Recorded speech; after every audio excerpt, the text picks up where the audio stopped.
देवाय हरे परमात्मने प्रणतः क्लेशनाशाय गोविन्दाय नमो नमः।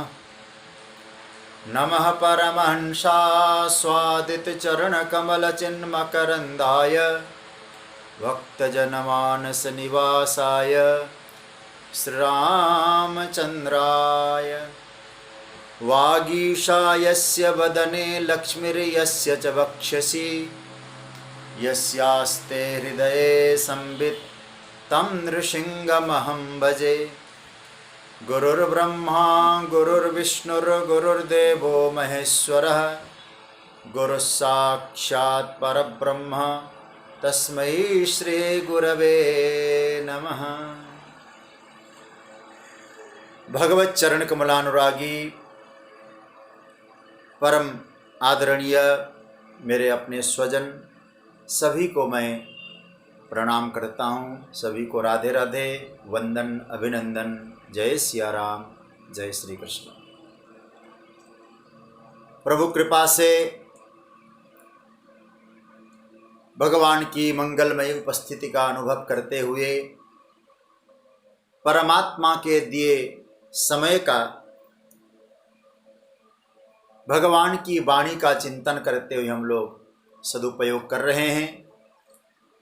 और आज मेरा सौभाग्य यह भी है कि अकोला से स्वयं जो इतने बड़े विद्वान वावस्कर जी, मैं अकोला में जब 5 दिवसीय अथवा 5 दिवसीय 7 दिवसीय मुझे याद नहीं, हनुमत चरित्र पे कथा के लिए गया था। बहुत बड़े योग्य विद्वान होते, बड़े साधना की मूर्ति होते हुए भी आप स्वयं बैठकर हमारी ठाकुर जी की चर्चा को खूब प्रेम से सुना और सराहा। और आज मेरी बात हुई आपसे और स्वयं गीता पर चिंतन कर रहे हैं, लिख रहे हैं।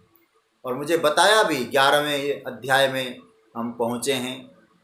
आज भगवत कृपा से यहाँ स्वाध्याय परिवार के साथ वो जुड़े, और ऐसे महापुरुष का जुड़ना भी हमारे परिवार के लिए गौरव है। और मैं आपको अपने परिवार में स्वागत करते हुए आपको प्रणाम करता हूँ, वंदन करता हूँ। स्वयं विद्वान होकर भी, साधना के दिव्य स्वरूप होकर भी इस बालक को सौभाग्य प्रदान कर रहे हैं। आइए हम कुछ चिंतन कर रहे हैं दूसरे अध्याय पर, सांख्य योग पर। भगवान ने अर्जुन के मोह को दूर करने के लिए, अर्जुन के शोक को दूर करने के लिए यहाँ प्रभु ने दूसरे अध्याय में 11वें श्लोक से 2 चीजों पर विशद वर्णन किया। एक आत्मा की नित्यता और दूसरी शरीर की अनित्यता, नश्वरता। आत्मा को कोई मार नहीं सकता और शरीर कभी परिवर्तनशील है तो कभी एक रूप में रह नहीं सकता। उसी को हम लोगों ने मृत्यु समझा, लेकिन श्री कृष्ण ने मृत्यु शब्द का प्रयोग किया नहीं। और दूसरे अध्याय में 11 श्लोक से लेकर भगवान ने 30 श्लोक तक, 30वें श्लोक तक, 30 श्लोक तक प्रभु ने बहुत सुंदर विशद इसका वर्णन किया है। और उसके बाद भगवान ने अर्जुन को स्वकर्तव्य और स्वधर्म के विषय में परिचय कराया और कहा कि इस तरह से इसको तुम्हें स्वीकार करना चाहिए। पहली बात तो हमें यह समझना है कि जो शोक शब्द भगवान ने जहां से प्रारंभ किया, अशोच्या नन्वशोचस्तम प्रज्ञावादान चवाससी, शोक शब्द उत्पन्न होता है मोह से। ये उपनिषद का सिद्धांत है। क्योंकि उपनिषदकार ऋषि कहते हैं कि तत्र को मोह कह शोक एकत्वम अनुपश्यतः। जब व्यक्ति एकत्व की अनुभूति करने लगता है, वहां क्या मोह और क्या शोक।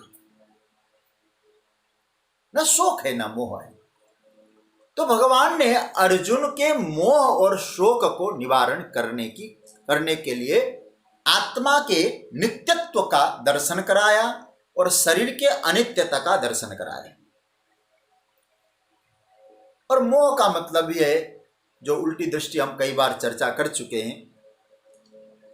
अब 31वें श्लोक से भगवान स्वधर्म और स्वकर्म की चर्चा कहेंगे, लेकिन जब हमें ये भान हो गया, थोड़ा सा हम प्रवेश करें इसमें, थोड़ा चिंतन करना। जब हमें भान हुआ कि हम आत्मा है, हमारा स्वरूप दिव्य है, हम उस अखंड चैतन्य स्वरूप में हैं, फिर भगवान ने फिर अर्जुन को युद्ध में लगाया क्यों? क्योंकि जितने भी कर्म है और गीता का सिद्धांत है बंधन कारक है। सत्कर्म भी बांधता है और असत कर्म भी बांधता है। सत्कर्म मतलब शुभ कर्म बांधता है सोने की जंजीर से, और अशुभ कर्म बांधता है लोहे की जंजीर से। बंधन दोनों जगह है। जब अर्जुन ये कह रहा है कि मैं युद्ध नहीं करूंगा, श्रेयो भोक्तुम भैक्षमपि हलोके, मैं भीख मांग कर खा लूंगा, आत्म तत्व का चिंतन करूंगा, तो ठाकुर जी तो कह देते बहुत अच्छा हो गया, छुट्टी जा तू। लेकिन अब भगवान कहते तुझे युद्ध करना है, कर्म करना है, कर्म भी कैसा? युद्ध जैसा कर्म। थोड़ा सा चिंतन करना है। देखिए, हमें दो रूपों पर पहले चिंतन सोचें। एक रूप चिंतन है, एक स्वरूप चिंतन है। स्वरूप चिंतन से हम सब सच्चिदानंद है, इसमें कोई दो राय नहीं। हमारा जो स्वरूप है वो आत्मस्वरूप है, सच्चिदानंद स्वरूप है, इसमें किसी प्रकार का कोई प्रश्न ही नहीं है। हाँ, और सच्चिदानंद स्वरूप को कोई जान पाया, कोई नहीं जान पाया, लेकिन है सच्चिदानंद ही। न जानने से भी वो स्वरूपतः सच्चिदानंद है, जान गया तो जान गया। एक हुआ है स्वरूप का चिंतन। अब रूप क्या है? फिर स्वरूप से सब सच्चिदानंद है, फिर रूप क्या है? रूप को क्या आवश्यक है? स्वरूप को कर्ता भोक्ता न होने के कारण किसी भी वस्तु की अपेक्षा आवश्यकता स्वरूप को नहीं। अकर्ता है, अभोक्ता है। अब छोटा सा मैं उदाहरण दूं, फिर मैं विषय में प्रवेश करूंगा, क्योंकि थोड़ा प्रसंग परिवर्तन हो रहा है तो समझना बहुत आवश्यक है।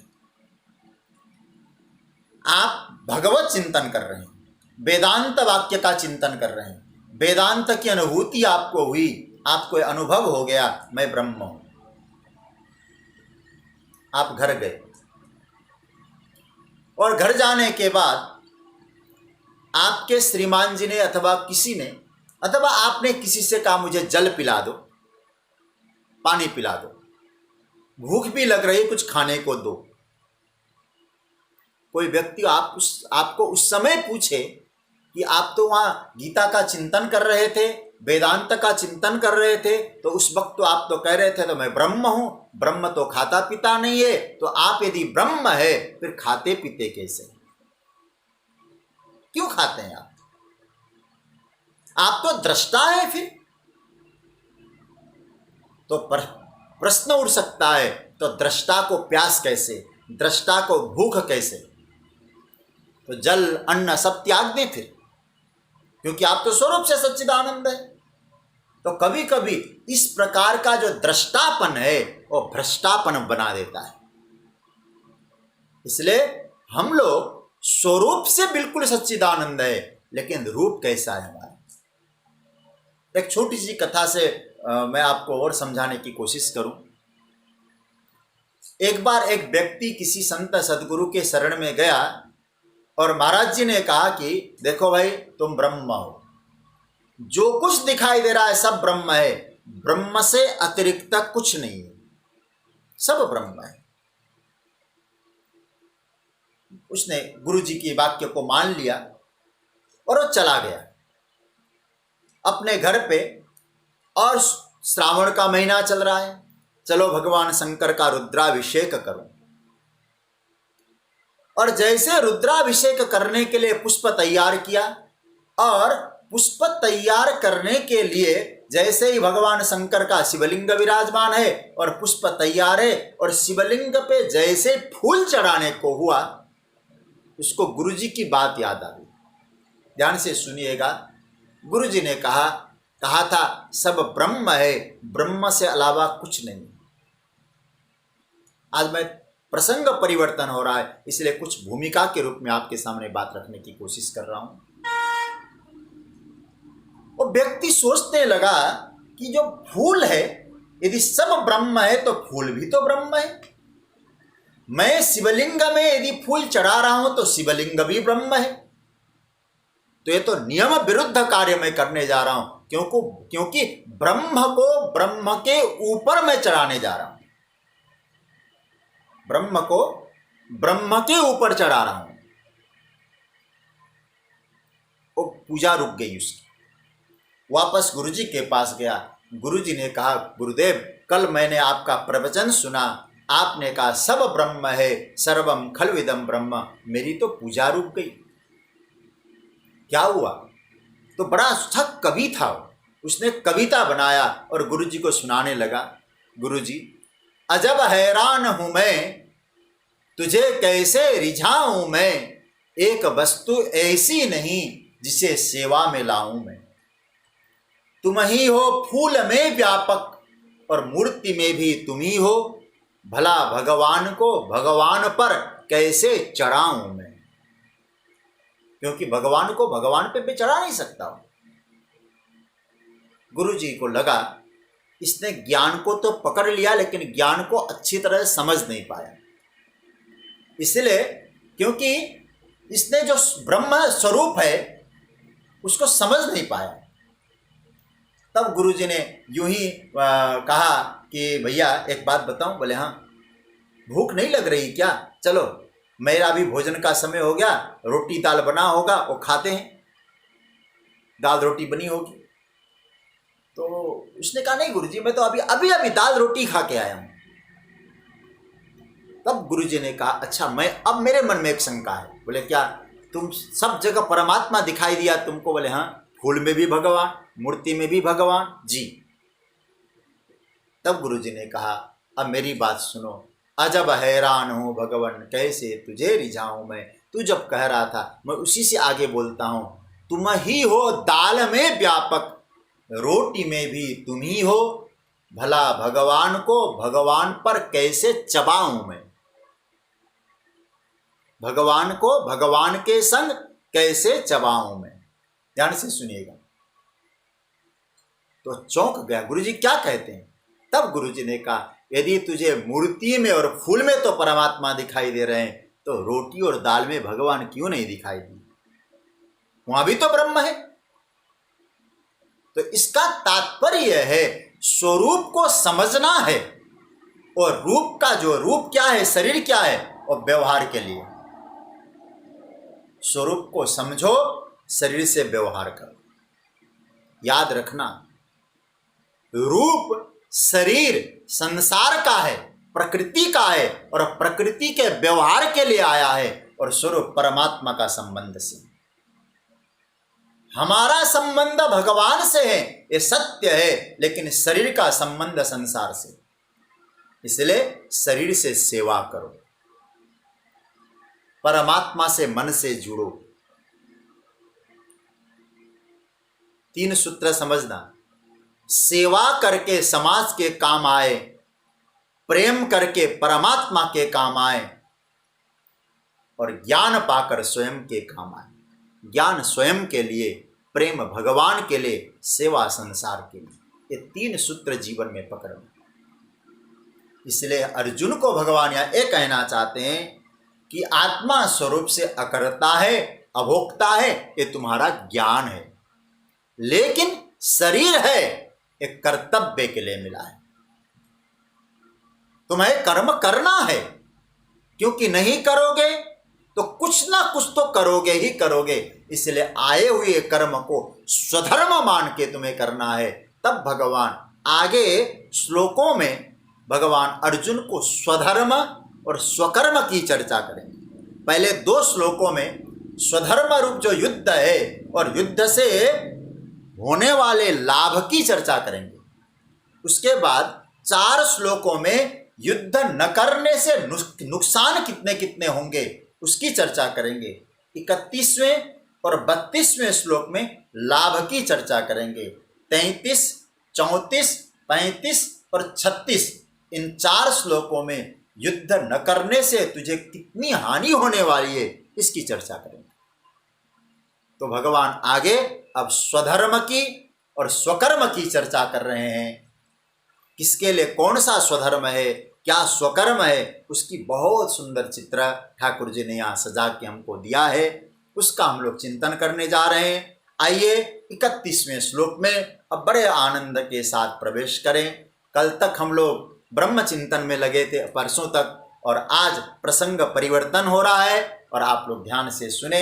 31वां श्लोक मेरे साथ खूब प्रेम से गाइए। स्वधर्ममपि चावेक्ष न विकम्पितुमर्हसि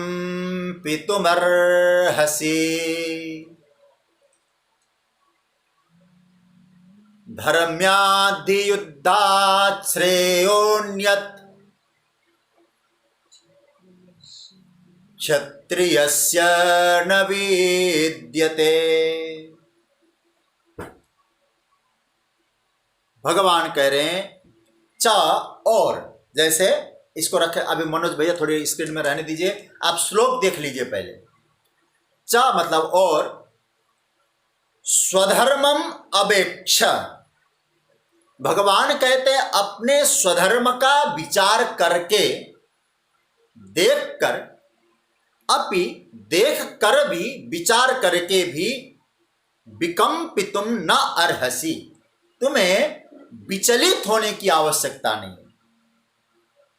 क्यों ही मतलब क्योंकि धर्म्यात् युद्धात् अन्यत् श्रेयः, धर्म से मतलब क्या है, युद्ध से अतिरिक्त धर्म कार्य क्षत्रियस्य न विद्यते, क्षत्रिय के लिए कोई दूसरा नहीं हो सकता। अर्थात क्षत्रिय के लिए भगवान कहते हैं युधर्म युक्त जो युद्ध है उससे दूसरा कल्याणकारी कर्तव्य क्षत्रिय के लिए नहीं। इसलिए हे अर्जुन, जो सामने आया हुआ कर्तव्य है उसको तुम निभाओ, युद्ध ही तुम्हारे लिए कर्तव्य है। यह भगवान ने यह बात कही। अब आइए कुछ इस पर चिंतन करें। भगवान कह रहे हैं क्षत्रिय है तो लड़ना तुम्हारा कर्तव्य है,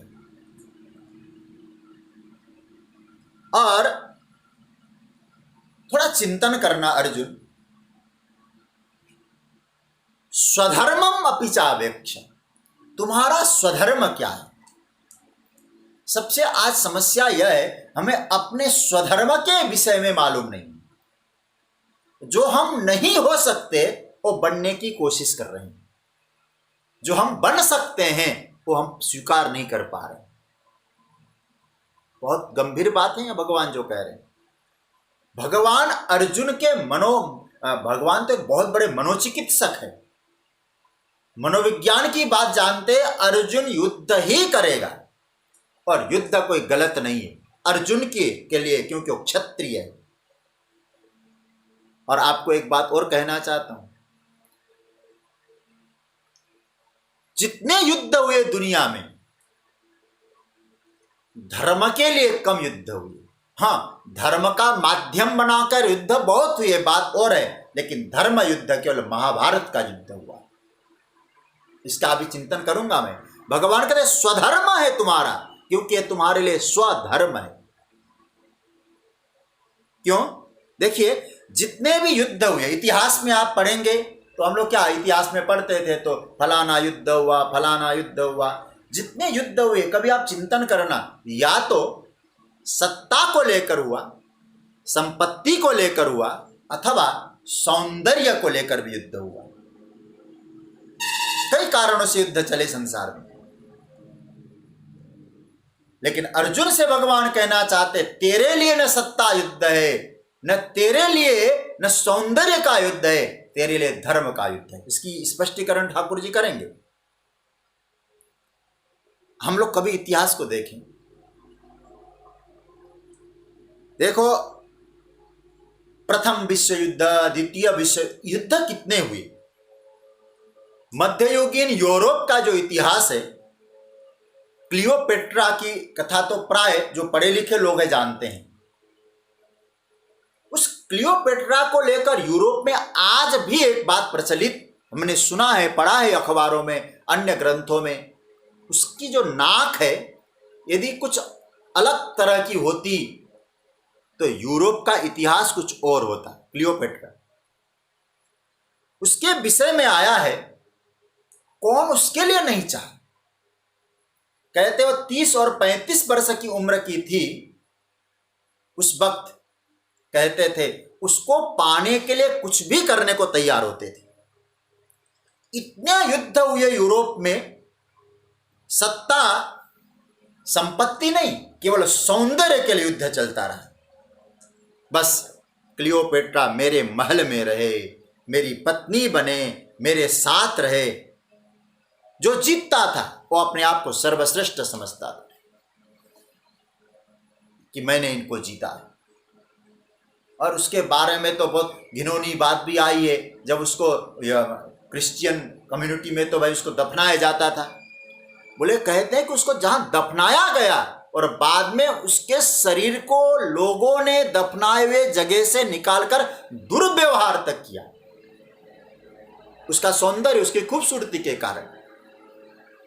ऐसे बहुत युद्ध हुए, कभी सत्ता के लिए, कभी संपत्ति के लिए, कभी सौंदर्य के लिए। भगवान कहते हैं अर्जुन, लेकिन तुम्हारे लिए जो युद्ध है, न सत्ता युद्ध है, न संपत्ति युद्ध है, ये सौंदर्य के लिए युद्ध नहीं है, ये युद्ध है तो धर्म युद्ध है, धर्म के लिए हुआ है। क्यों? थोड़ा सा चिंतन करने की जैसी बात है। देखिए, यदि पांडवों की स्थिति को आप आकलन करें महाभारत में, पांडवों की युद्ध की स्थिति, युद्ध करने की स्थिति पहले से नहीं थी। यदि युद्ध करने की स्थिति होती तो कितने समझौते करने का प्रयास किया गया। भगवान स्वयं पांडवों के दूत बनकर, एम्बेसडर बनकर हस्तिनापुर समझौता करने जाते हैं। और भगवान कहते हैं कि अरे दुर्योधन, एक काम करो, पांडवों का अधिकार है, उनको दे दो। दुर्योधन ने कहा नहीं देंगे। तो तुमने जो इंद्रप्रस्थ, पहले जो खंडप्रस्थ था, पांडवों ने उसको इंद्रप्रस्थ बनाया, उसे दे दो। दुर्योधन ने वो भी नहीं माना। उनके अधिकार के क्षेत्र में जो हो वो दो, आधा दो, खंडप्रस्थ दो। दुर्योधन ने नहीं माना। तब भगवान ने अंत में एक प्रस्ताव दिया है। भगवान जो धर्म युद्ध क्यों कहते हैं, स्वधर्म क्यों कह रहे भगवान, इसको समझने जैसी बात। भगवान कह रहे हैं कि अर्जुन, दुर्योधन, धृतराष्ट्र, मैं 5 गांव की याचना कर रहा हूं पांडवों के लिए। आप कभी सोचिएगा गंभीरता से, 5 गांव दे दो। कौन कौन से गांव का नाम आया है? अभिस्कंदम, ब्रिकस्कंदम, माकंदी, वारणावतम, अवसानम भवत्यत्र कंचिदे कंच पंचम। ये 4 गांव और एक तुम्हारी जो मर्जी हो, 5 गांव दे दो। पांडव लोग इसमें गुजारा कर लेंगे। फिर भी नहीं माना। भगवान ने कितनी कोशिश करी, पांडवों के युद्ध के लिए रुचि नहीं थी, लेकिन उन्हें शांति चाहिए थी, युद्ध करना पड़ा। अच्छा, युद्ध करने के बाद पांडवों के मन में यदि ऐसी मनसा रही हो कि युद्ध करके हमको ऐसो आराम में रहेंगे, तो आप महाभारत पढ़ें। पांडव जीतने के कुछ ही दिन बाद पहले तो शोक संतप्त हो गए, बोले हमारे कारण लहू बहे। शोक संविघ्न होकर सभी पांडव हिमालय की ओर यात्रा करते हैं। ध्यान से सुनिएगा, यदि सत्ता के लिए, सुविधा के लिए युद्ध में जीतना था, तो पांडव तो तपस्या के लिए चले गए हिमालय में। तो इस युद्ध का परिणाम क्या हुआ फिर? यदि हम लोग कहेंगे हम जीत कर राजा बन के ऐसो आराम करेंगे, ये भी भाव नहीं था। भगवान कहते इसलिए हे अर्जुन, ये जो युद्ध है तुम्हारे लिए प्राप्त, जो युद्ध है ये मैं युद्ध नहीं कहूंगा, ये धर्म है तुम्हारे लिए। क्योंकि तुम्हें यह समझने की आवश्यकता है, स्वधर्मम अपि चावेक्ष, तुम स्वधर्म का विचार करो और विचलित होने की आवश्यकता नहीं है। स्वधर्म का तुम विचार करोगे तो तुम्हें लगेगा ये धर्म युद्ध ही महाभारत का युद्ध है। आज तक जितने युद्ध हुए किसी अन्य हेतु से लड़े गए हों, लेकिन महाभारत का युद्ध मैं हूं ये धर्म के लिए। और एक बात याद रखना, आप सब जानते हैं भगवान जहां है वहां धर्म है, जहां खड़े होते हैं कृष्ण वहां धर्म है। क्योंकि श्रीमद् भगवद गीता के अंतिम श्लोक को पकड़ना, यत्र योगेश्वरः कृष्णो यत्र पार्थो धनुर्धरः तत्र श्रीर विजयो भूतिर ध्रुवा नीतिर्मतिर्मम। गोविंद धर्म है, परमात्मा धर्म स्वरूप है। विष्णु सहस्त्रनाम में भी आया धर्मो धर्म विदुत्तम। तो स्वयं परमात्मा धर्म है। और भगवान या अर्जुन से कह रहे तुम्हारा युद्ध भी धर्म है, क्योंकि मैं यहां हूं। यह भाव था प्रभु। और देखा जाए दुर्योधन को धर्म की कोई आवश्यकता नहीं थी, इसलिए तो जब दुर्योधन और अर्जुन दोनों भगवान से सहायता मांगने गए तो दुर्योधन को क्या अच्छी लगी? नारायणी सेना। अरे हमको आर्मी चाहिए, ये राष्ट्र चाहिए था, हमें आवश्यकता नहीं राष्ट्र चाहने वाले की। हाँ, यदि मैं युद्ध जीत लूंगा फिर सेलिब्रेट करेंगे, उस समय राष्ट्र के लिए इसको बुला लेंगे, अभी क्या आवश्यकता है। लेकिन अर्जुन कहते प्रभु मुझे आप चाहिए, आपसे नहीं चाहिए। आप मिल गए, मुझे सब मिल गए। तो भगवान जहां वहां धर्म है। तो भगवान कहते मैं तेरे पक्ष में हूं, इसका मतलब है कि धर्म के रूप में युद्ध हो रहा है।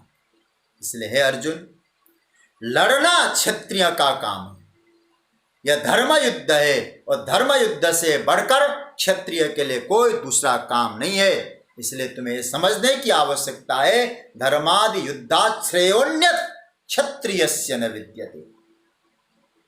अर्जुन ने प्रश्न किया है ना, आप लोग दूसरे अध्याय के 7वें श्लोक में जाके आप देखेंगे, जब अर्जुन शरणागति देते हैं, अर्जुन ने क्या कहा? यत् श्रेयस्यान् निश्चितम ब्रूहि तन्मे। मेरे लिए श्रेय क्या है, मेरे लिए कल्याणकारी क्या है। और भगवान यही कह रहे हैं तुम्हारे लिए कल्याणकारी है, तुम्हारे सामने आया हुआ जो युद्ध रूप कर्म है वो तुम्हारे लिए स्वकर्तव्य है, उसे करो, यही तुम्हारा स्वधर्म है। और इससे क्या होगा? इसी से तेरा कल्याण होगा। तुमने श्रेय की बात कही, मैं भी यहां कहूं धर्मादि युद्धात् श्रेयोन्यत्, अन्यत धर्म से अतिरिक्त, तुम्हारा धर्म युद्ध से अतिरिक्त तुम्हारे कल्याणकारी कोई चीज नहीं अर्जुन। क्षत्रिय होने के नाते ये धर्म युद्ध तुम्हारा स्वकर्तव्य है। भगवान ये बात बता रहे हैं। और पलायन तुम्हारा धर्म नहीं, प्राप्त परिस्थितियों का जो मुकाबला कर सकता है वही धर्म को प्राप्त कर सकता है। पलायन करके आज तक कोई धर्म को पाया नहीं है। जो सामने आई हुई स्थिति है उसको तुम ठीक ढंग से निभाओ। अब ये जो आया है तुमने मांगा नहीं है अर्जुन, फिर अपने आप प्राप्त हुआ। कैसे? इस बात को बताने के लिए आइए 32वें श्लोक में प्रवेश करते हैं। 31वें श्लोक में तो कहा कि तुम्हारा जो कल्याणकारी है, ये युद्ध ही तुम्हारा स्वधर्म है, इसको तुम लड़ो करो। अब 32वें श्लोक में भगवान कहते हैं यह युद्ध तुम्हारे सौभाग्य से प्राप्त हुआ है। आइए 32वां श्लोक आपके स्क्रीन पर 32वां श्लोक आया, पाठ करिएगा। यदृच्छया चोपपन्नम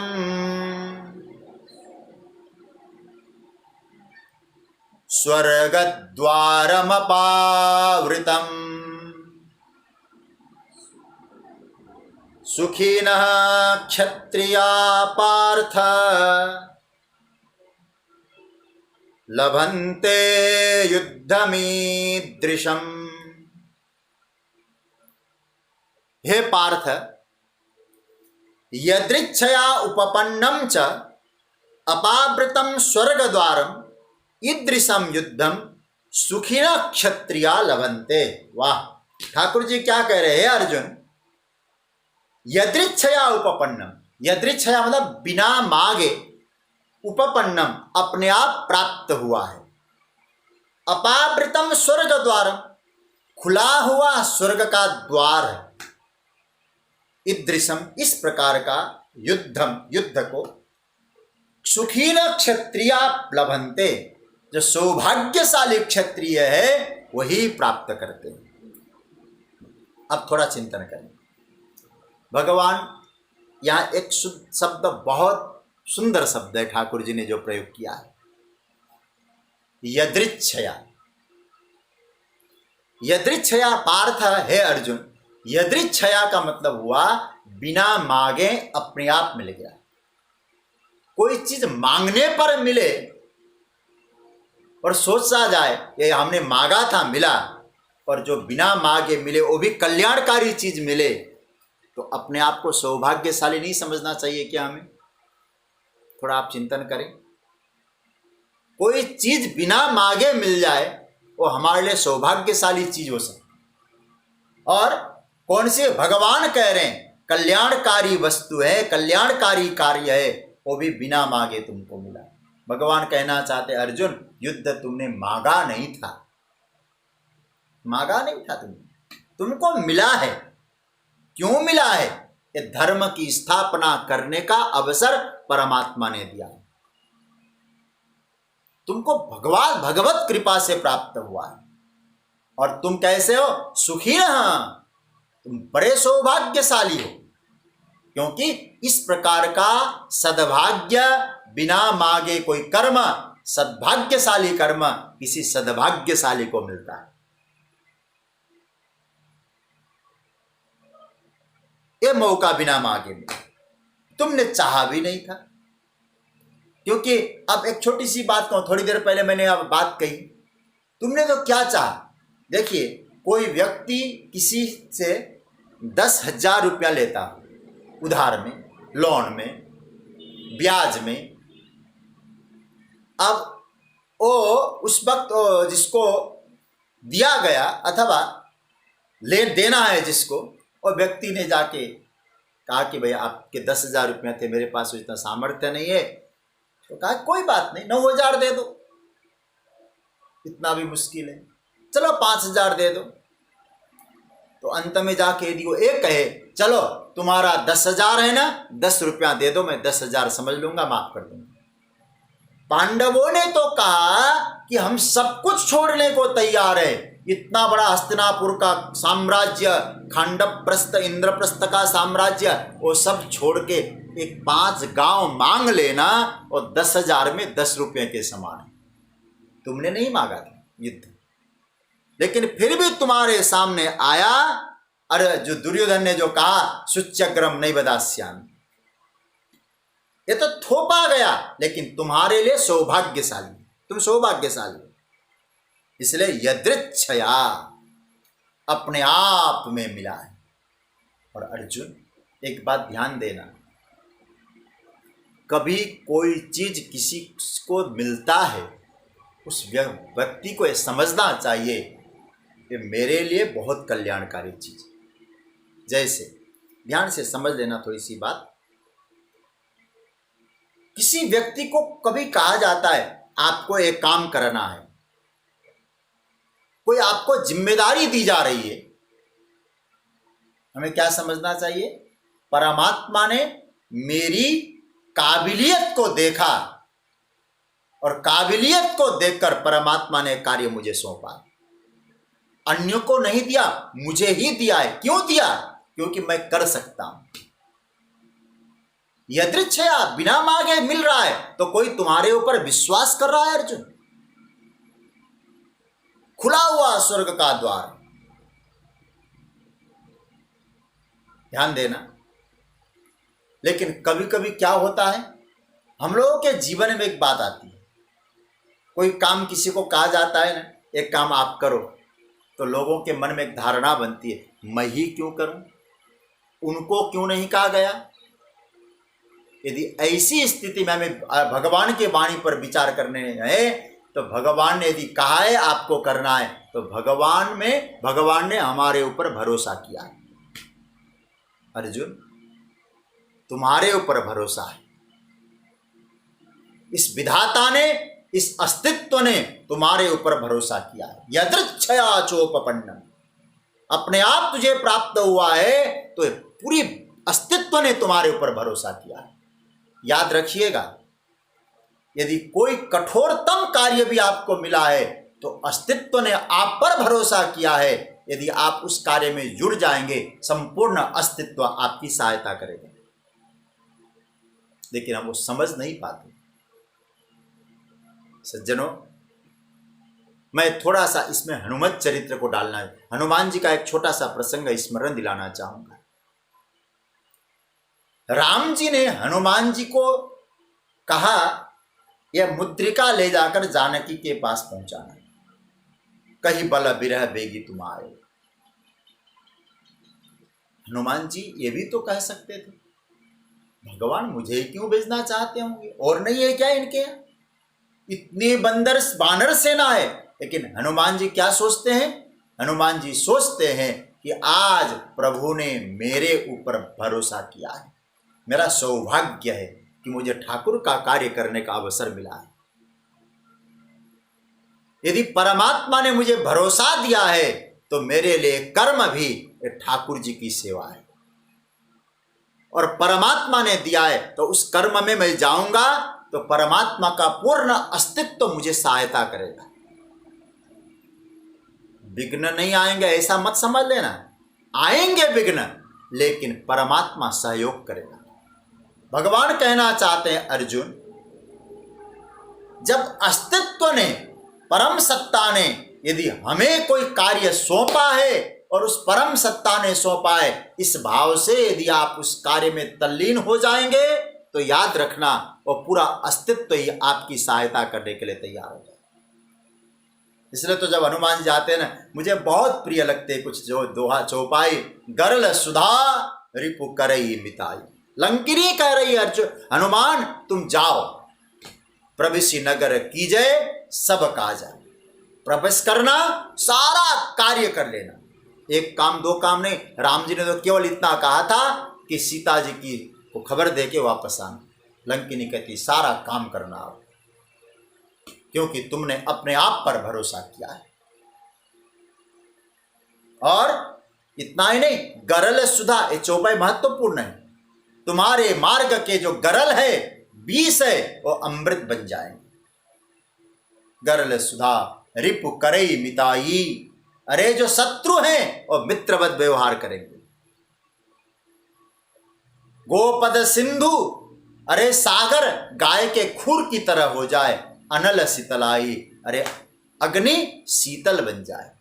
गरुड़ सुमेरु रेणु समताई, सुमेरु पर्वत धूल की तरह हो जाए। राम ने तुम्हारे ऊपर भरोसा किया है और तुमको ये सौभाग्य मिला है और इस तुम्हारे मन में उत्साह है। अर्जुन, ये युद्ध भी इसी प्रकार का है। तुम हताश बन जाओगे तो कहा यदृच्छया चोपपन्नम, अरे भैया आगे तुम्हारे लिए स्वर्ग का द्वार खुला हुआ है और आमंत्रित दिया जा रहा है। स्वर्ग का द्वार खुला हुआ है तेरे लिए, तुम्हारे लिए प्रतिष्ठा खुली हुई है। यदि तुम उस द्वार में प्रवेश नहीं करना चाहोगे, कोई तो जाएगा ही जाएगा, इसलिए वो सौभाग्य तुमको मिला है। एक बात याद रखना, अवसर बार बार नहीं मिलते। ऊपर से कुछ बरसता हो, हम लोग हाथ यूं करके रखेंगे तो हमारे पास आएंगे, हाथ यूं कर देंगे तो नीचे चले जाएंगे। भगवान कहते यदृच्छया चोपपन्नम, तुम्हारे लिए आज अवसर है और ये अवसर चूक जाओगे तो मिलना कुछ नहीं। इसलिए तुम बड़े सौभाग्यशाली हो, सुखी क्षत्रिय, सौभाग्यशाली क्षत्रियों को ऐसा सौभाग्यशाली अवसर बार बार नहीं मिलता है। हे अर्जुन, तुम आगे बढ़ो, तुम क्षत्रियो क्षतात्रायते इति क्षत्रिय, धर्म के लिए युद्ध करना, सद्विचारों के लिए युद्ध करना।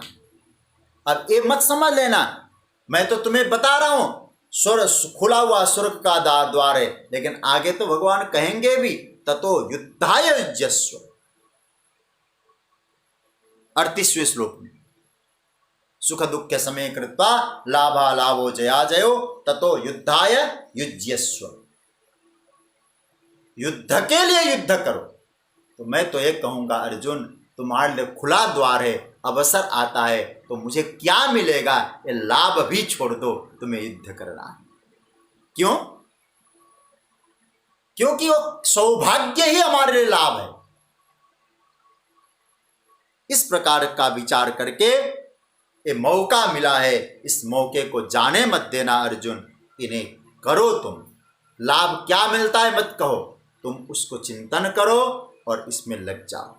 जिन क्षत्रियों को ऐसा युद्ध मिला वो बहुत बड़े सौभाग्यशाली है, बहादुरी दिखाने का मौका है। तुम क्षत्रिय हो, क्षत्रिय का कर्तव्य क्या है?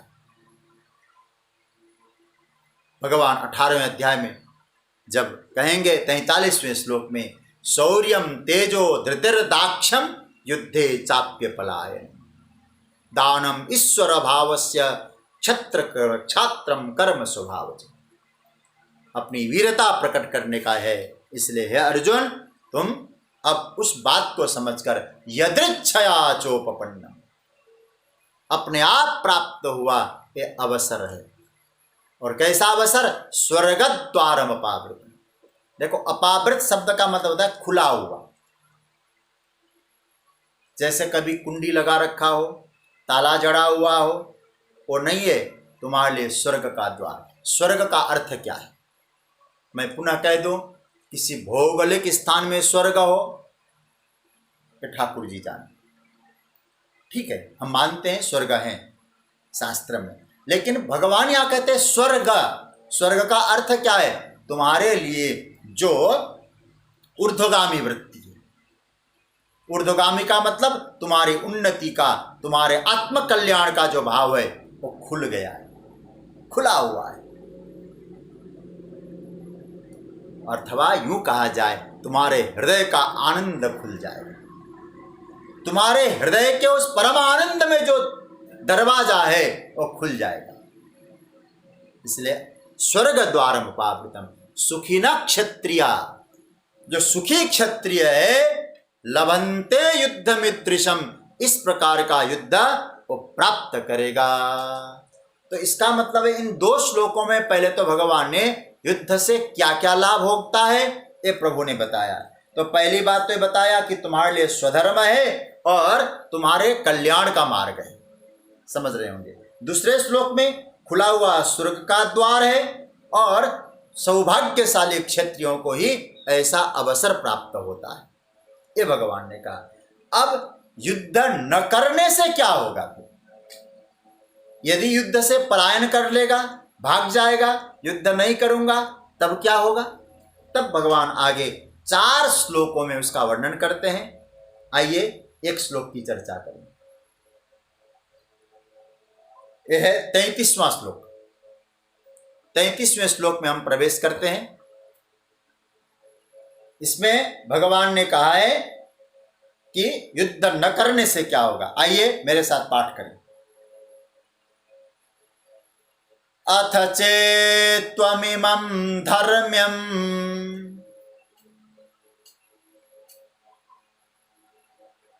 संग्रामं न करिष्यसि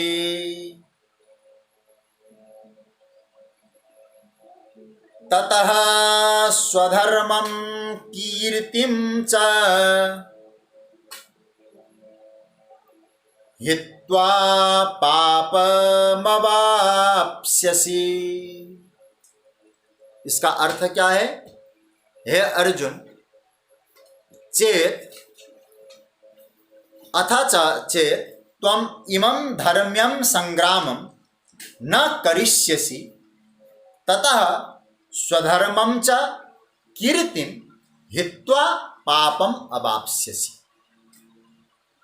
भगवान यहाँ कह रहे हैं अर्जुन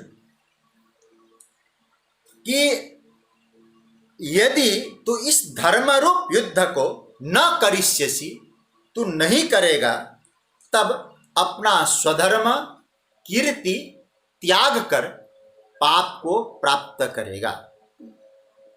अब भगवान यहाँ ये बात कहते हैं कि अर्जुन, एक बात तो तुझे स्वीकार करना ही पड़ेगा, तो युद्ध ही करेगा। पहली बात तो आप समझ लेना, भगवान, मैंने बार बार कहता हूं, गोविंद मनोविज्ञान के बहुत बड़े, एक तरह से कहा जाए, विश्लेषक है। विश्लेषण मनोविज्ञान का क्या होना चाहिए ये ठाकुर जी जानते हैं। अर्जुन के मन को समझ रहे हैं और क्या कह रहे हैं? अर्जुन, मैं तुम्हें कह सकता हूं, तू करेगा तो युद्ध ही। इसलिए 18वें अध्याय के भी 60वें श्लोक में जाके भगवान क्या कहते हैं? 60 श्लोक, स्वभावजेन कौन्तेय निबद्धस्वेन कर्मणा कर्तुम नेच्छसि यन मोहात् करिष्यस्य वशोपि तत्। अर्जुन, तुम्हारा स्वभाव है। क्या स्वभाव है? तो युद्ध ही करेगा, क्योंकि तुम्हारे में जो क्षत्रियत्व है ना, मैं उसको समझ चुका हूं। मैं घोषणा करता हूं अर्जुन, तो भीख नहीं मांग सकेगा, क्योंकि पहली बात तो तुम्हारा भीतर का वो स्वीकार करने को राजी नहीं है, क्योंकि तुम्हारा स्वभाव ही तुम्हें कर्म में लगाएगा। स्वभावजेन कौन्तेय निबद्ध स्वेन कर्मणा। इसलिए मैं तुम्हारे लिए समझ रहा हूं, इसलिए तो मैं तुम्हें कह रहा हूं, कर्म करो, काम करो, युद्ध करो, सामने आई हुई परिस्थितियों को टालो नहीं। नहीं करेंगे, अरे भैया, ये स्वीकार करना, मुकाबला करना, ये बहुत बड़े महाज्ञान जो है, ये कर्मयोगी का लक्षण है। परिस्थितियों से भाग जाना कोई कर्मयोगी नहीं होता है अर्जुन। यदि तू भागेगा तो क्या होगा? लोग क्या कहेंगे?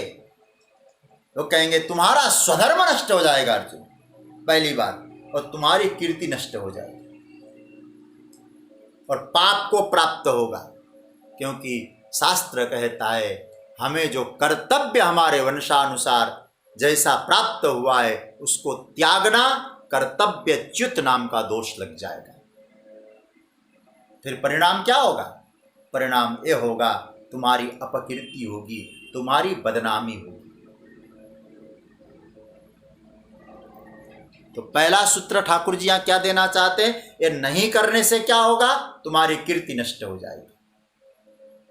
तो मैं भगवान मानो अर्जुन को माध्यम बना के हम सबसे कहना चाहते हैं, जो सामने आई हुई परिस्थितियां हैं, उन परिस्थितियों से पलायन जो करता है उसकी बदनामी होनी ही चाहिए।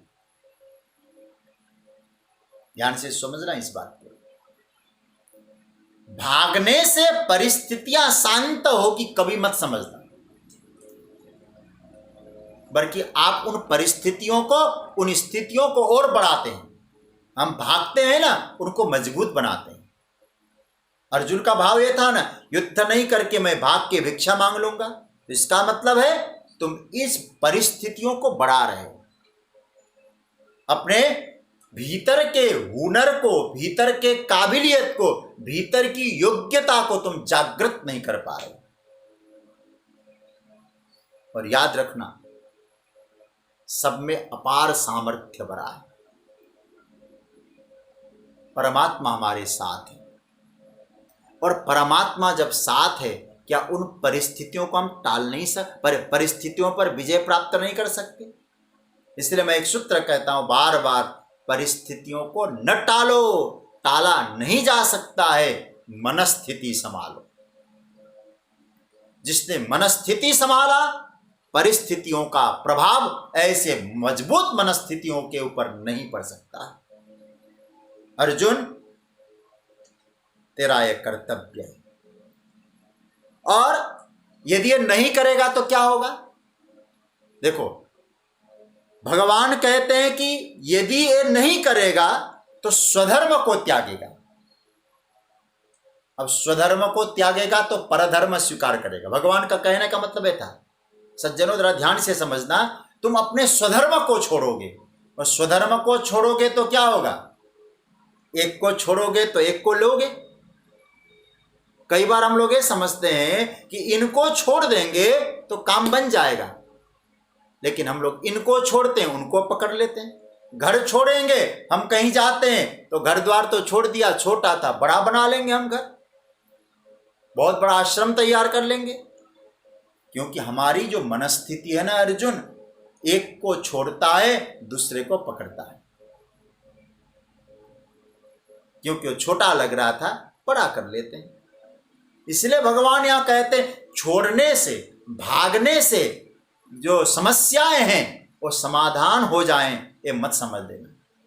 भागने वालों के लिए समस्या और बड़ी हो जाती है, मुकाबला करनी चाहिए। नहीं करोगे तो तुम क्या करोगे? धर्म को त्यागोगे। और ध्यान देना, जिस व्यक्ति ने स्वधर्म को त्यागा वो परधर्म स्वीकार करेगा। और गोविंद की भाषा में कहेंगे, श्रेयान स्वधर्म विगुणा परधर्मात् स्वनुष्ठितात् स्वधर्मे निधनम श्रेय परधर्मो भयावह। तीसरे अध्याय में इसकी व्याख्या हम कर चुके हैं। परधर्म बहुत भयावह होता है, जो आपका नहीं है। इसलिए अर्जुन, तुम्हारा जो स्वधर्म क्या है, सामने आए हुए युद्ध रूप कर्म को निष्ठा से करो। कर्म को बुरा है यह मत समझो, तुम्हारी भावना ठीक हो, तुम करो और श्रेष्ठ कर्म बन जाएगा। इसलिए ध्यान से समझने की आवश्यकता है। तो भगवान कहते हैं, संग्रामम न करिष्यसि ततः स्वधर्मम कीर्तिम च, अपनी कीर्ति। और भगवान ये कहना चाहते, अर्जुन, जीवन किसका श्रेष्ठ है? कीर्तिर यस्य जीवति, जिसकी कीर्ति नहीं है उसका जीवन व्यर्थ है। कीर्ति चाहिए, जब तक जिएंगे बदनामी न हो, इस बात का ख्याल रखना होगा। तो भगवान कहते हैं, हित्वा, फिर पाप को प्राप्त होगा। पाप किसको कहते हैं? अपने स्वधर्म को त्याग करना ही सबसे बड़ा पाप है, तो वे पाप प्राप्त होगा। अब एक श्लोक और, क्योंकि आगे जब और विस्तार से भगवान जब साधना की बात करेंगे उस समय और चर्चा करेंगे हम, लेकिन आइए एक श्लोक और हम ले लेते हैं आज। कुछ केवल भगवान यहाँ युद्ध के लिए प्रेरित कर रहे हैं, स्वकर्म का बोध करा रहे हैं। उसके बाद जब हम लोग जाएंगे तो ठाकुर जी फिर सुख दुख के समय कृत्वा लाभा लाभो जया जयो, इसकी जब चर्चा करेंगे ना, उस समय और आनंद से फिर 38वें श्लोक से फिर हम विस्तार से चर्चा करेंगे। तो आइए एक श्लोक की और चर्चा करते हैं। भगवान कह रहे हैं कि युद्ध न करने से और क्या क्या हानि होगी। एक तो अभी आपने हानि सुन लिया, इस श्लोक में आपके स्क्रीन पे श्लोक है। भगवान कहते हैं कि यदि ये नहीं करेगा तो स्वधर्म को और कीर्ति को तू छोड़ देगा और तुम्हें पाप की प्राप्ति होगी। और नीचे का श्लोक आइए, 34वां श्लोक, अकीर्तिम चापि भूतानि कथयिष्यन्ति ते व्ययाम् संभावितस्य च कीर्तिर् मरणा संभावितस्य च कीर्तिर् मरणादतिरिच्यते च, और भूतानि ते अव्ययाम अकीर्तिम अपि कथयिष्यन्ति। अकीर्ति संभावितस्य मरणात् अतिरिच्यते। हे अर्जुन, भूतानि, सब लोग तेरी सदा रहने वाली अकीर्ति, अपकीर्ति का ही गान करेंगे। क्या गजब का श्लोक बोल रहे ठाकुर जी। ये संसार के प्राणी तेरे हमेशा रहने वाली अपकीर्ति का ही गान करेंगे। और फिर जब व्यक्ति की अपकीर्ति होगी, किसकी? संभावितस्य, प्रतिष्ठित महापुरुष की, प्रतिष्ठित व्यक्ति की जब बदनामी होती है, वो बदनामी मृत्यु से भी भयंकर होती है। ठाकुर जी यहां क्या कह रहे हैं? भगवान कह रहे हैं कि यदि युद्ध नहीं करेगा अर्जुन, तो एक बात तो समझ लेना, तुमने स्वधर्म को त्याग कर दिया। इससे पहले वाले श्लोक में स्वधर्म तुम्हारी चली गई, तुम्हारी कीर्ति चली गई और तुम्हें पाप की प्राप्ति हो गई। अब तुम्हारी यदि कीर्ति चली गई तो लोग क्या कहेंगे? हमेशा तुम्हारी अपकीर्ति का गान करेंगे, क्योंकि समाज का एक नियम होता है, सद्गुण जो आपके बहुत कम याद करेंगे, दुर्गुण बहुत ज्यादा याद किया जाएगा। आप अनेक सद्गुणों के द्वारा समाज की सेवा की हो, लेकिन एक दुर्गुण आपके जीवन में आ जाए, सारे सद्गुण खत्म हो जाते हैं। वही दुर्गुण ही सब कुछ सद्गुणों को ढक देता है। 10 कटोरी खीर पीकर ऐसा कहा जाता है, कोई एक लहसुन का टुकड़ा चबा ले तो खीर की गंध, खुशबू नहीं, लहसुन की बदबू आएगी, डकार लहसुन की आएगी। तो अर्जुन, तुमने ठीक है, बड़े धनुर्धारी हो, तुमने बड़े बड़े युद्ध जीते हैं। जब धनुष में टंकार भरते थे तो देवता लोग थर्राया जाया करते थे, ये तुम्हारी कीर्ति है। लेकिन जब युद्ध को छोड़ दोगे, स्वधर्म को त्याग दोगे, तुम्हारी बदनामी केवल इतनी होगी, अर्जुन ने युद्ध त्याग दिया। ये तुम्हारे धनुर्धारिता का, कृष्ण सखा होने का, तुम कभी हारे नहीं, ऐसी बातों का समाज पूरी तरह से भूल जाएगा। याद क्या करेगा? अर्जुन की बदनामी। कौन सी? युद्ध से भाग गया। तो फिर क्या होगा? अकीर्तिम चापि भूतानि कथयिष्यन्ति, हमेशा यही कहते रहेंगे। एक दूसरे से चर्चा करेंगे ना तो भी कहेंगे, अर्जुन अपने आप को तो बड़ा धनुर्धारी समझता था, युद्ध से भाग गया। और अर्जुन, एक बात समझ लो, तुम कौन हो? तुम नर के रूप में अवतार लिए, तुम मेरे सखा हो, मेरे बहनोई हो। ठाकुर जी का अर्जुन के साथ देखिए कितना बड़ा संबंध है। मेरे बहनोई हो, मेरे बुआ के लड़के हो, सर्वश्रेष्ठ धनुर्धारी हो। इतने सद्गुण तुम्हारे पास है, हर जगह तुम्हें सम्मान मिला है। तुम इंद्र की सभा में भी जाते हो, बेटा कहकर इंद्र सम्मान करते हैं। अब अर्जुन तुम ही बताओ, पितामह भीष्म के चहेते हो, ये सब सद्गुण तुम में हैं। और तुम्हारी जब बदनामी होगी ना, तो याद रखना अर्जुन, वो बदनामी तुम्हारे लिए मृत्यु जैसी हो जाएगी। केवल शरीर त्यागना मृत्यु नहीं है। भगवान ये कहना चाह रहे हैं, अर्जुन, प्रतिष्ठित पुरुषों की बदनामी भी मृत्यु के समान है। तुम सहन नहीं कर पाओगे उस समय बदनामी, फिर विचलित हो जाओगे। इसलिए युद्ध के लिए तुम विचलित मत बनो। न विकंपि तुम रसी, तो इसका मतलब बाद में जब तुम्हारी बदनामी होगी, आजकल की भाषा में कहेंगे तो डिप्रेशन में चले जाओगे। तो आप एक काम करो अर्जुन, सामने आए हुए कर्तव्य को संभालो, करो, नहीं तो तुम्हारी इतनी कीर्ति है, इतना सम्मान है, जब समाज के लोग तुम्हारी बदनामी करेंगे, तुम्हारे लिए मृत्यु के समान माना जाएगा। क्योंकि संभावितस्य चा कीर्तिर मरणात् अतिरिच्यते। श्रीमद् भागवत में भी इसी प्रकार का श्लोक आया है। जब भगवती सती जाती है अपने पिता के घर, शंकर भगवान ने बहुत मना किया, मत जाओ, तुम्हारी वहां बदनामी होगी। भगवान शंकर के समझाने पर भी सती नहीं मानती। तब भगवान शंकर कहते थे, संभावितस्य चा कीर्तिर यदि ब्रजिष्यत, बहुत सुंदर श्लोक है, यदि ब्रजिष्यत्यतिहाय मद बचो भद्रम भवत्या न ततो भविष्यति संभावितस्य स्वजनात् पराभवो यदा स सद्यो मरणाय कल्पते।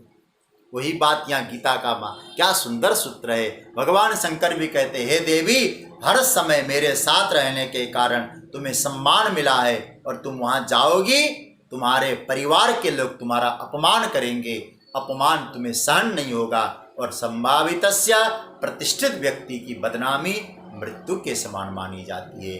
अर्जुन, मैं यही कहना चाहता हूँ, तुम बदनामी से बचना चाहते हो, सामने आए हुए प्राप्त परिस्थितियों को स्वीकार करो, युद्ध करो, और युद्ध करोगे तुम्हारी, ये नहीं कहेंगे लोग कि अर्जुन तो बहुत प्यारा था, अर्जुन को दया आ गई, छोड़ दिया सब कुछ, कोई नहीं कहेगा। कहेंगे डरपोक था, भाग गया, तो तुम्हारी उस समय सब जगह अपकीर्ति गाई जाएगी, तो मृत्यु के समान मानी जाएगी।